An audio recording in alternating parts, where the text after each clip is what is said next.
Thank you. I am very humbled and honored to be here. Congrats to the other inductees.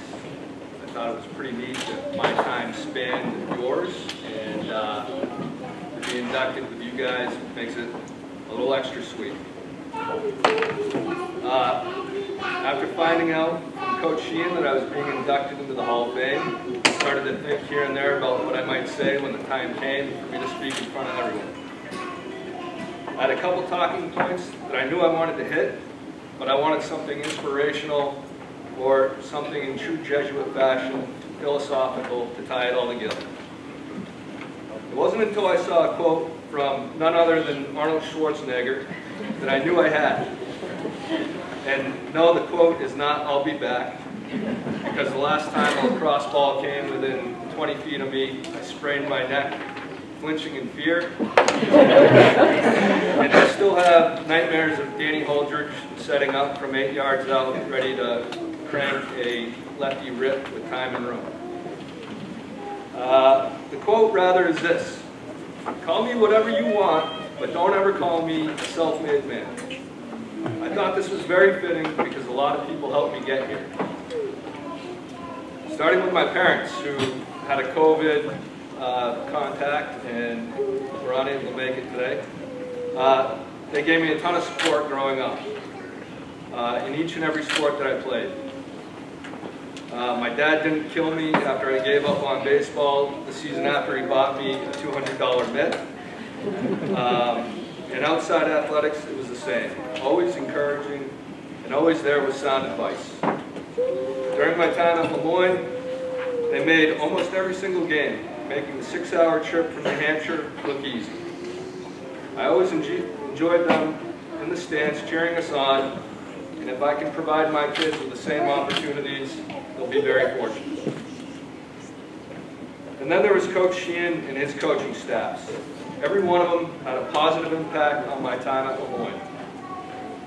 There was Coach DeTalis, McCall, Michaud, Carr, and Barnes.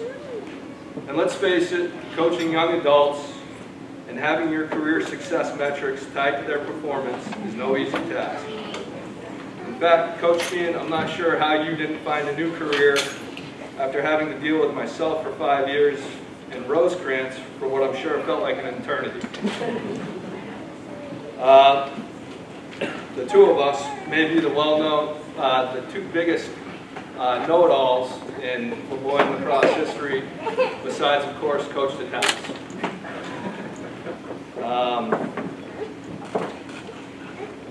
Coach Sheehan always made sure that we knew being a productive member of the Lemoyne community meant much more than just success on the lacrosse field. One of my sharpest memories of Coach Sheehan is from freshman year before I even stepped on the field here at the Heights. Knowing that I've benefited from academic support services in high school, the first day of classes, Coach walked up to Nelligan Hall and walked me over to Lemoyne's academic support services and introduced me to their staff. This is just one of the many examples of how him and his staff always cared more about the success of a person as a whole than that of the lacrosse player.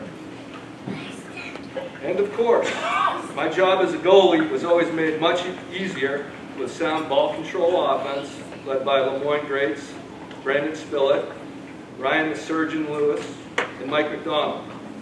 We had middies that could play both ways and dominate the middle of the field like Nate Evans and Craig Rosecrans. We had specialists like Chris Moore controlling face-offs, and most importantly, dominating defensemen Travis Morgia, Justin Winuck, Travis Tarr, Chris Dorn, Teddy Runn, and Kevin Cole all come to mind. Every year we had 40-plus guys committed to doing everything they could to try and win a national championship.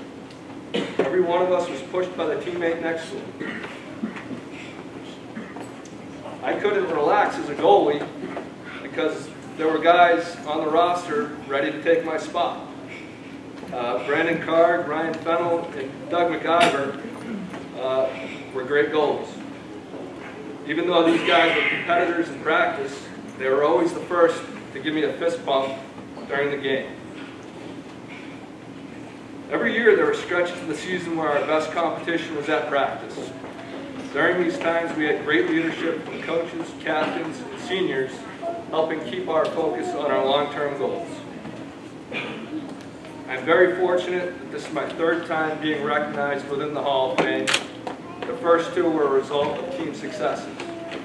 Reflecting on this, I am very thankful that our teams went first, because after all, this is a team sport, and like anything else in life, teamwork makes the dream work. Thank you.